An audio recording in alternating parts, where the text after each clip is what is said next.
ഒത്തിരി തെറ്റിദ്ധരിക്കപ്പെട്ട ഗ്രന്ഥമാണ് ബൈബിൾ. ബൈബിളിൽ ചരിത്രമുണ്ട്, ഭൂമിശാസ്ത്രമുണ്ട്, രാഷ്ട്രതന്ത്രവും യുദ്ധതന്ത്രങ്ങളുമുണ്ട്.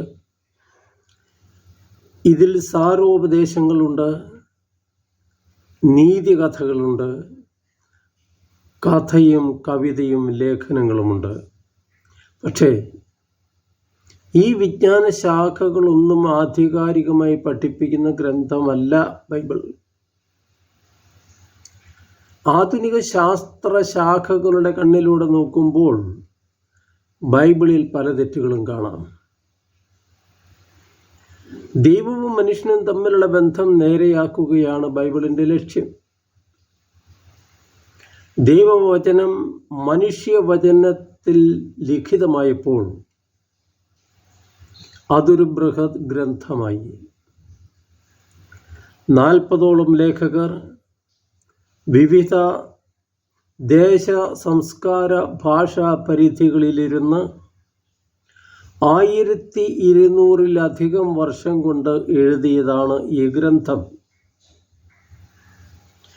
ചരിത്രം, ഭാഷ, ശാസ്ത്രം തുടങ്ങിയ കാര്യങ്ങൾ പ്രതിപാദിക്കുമ്പോൾ ബൈബിളിൽ തെറ്റുകൾ ഉണ്ടാകാം. ഇതെല്ലാം ബൈബിൾ ലേഖകർക്ക് അപ്രധാനങ്ങളായിരുന്നു. തങ്ങളുടെ സാഹചര്യങ്ങളിൽ ലബ്ധമായ സങ്കേതങ്ങൾ ഉപയോഗിച്ച് ദൈവവചനം പങ്കിടുകയായിരുന്നു ഈ ലേഖകരുടെ ഉദ്ദേശ്യം. മനുഷ്യന് വേണ്ടിയുള്ള ദൈവിക സന്ദേശങ്ങളാണ് ബൈബിളിൻ്റെ ഇതിവൃത്തം.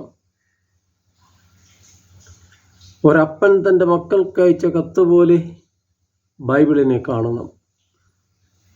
ഇങ്ങനെ നോക്കിയാൽ മാത്രമേ ബൈബിളിൻ്റെ മഹത്വവും അർത്ഥവും അതിലെ സന്ദേശവും മനസ്സിലാകൂ.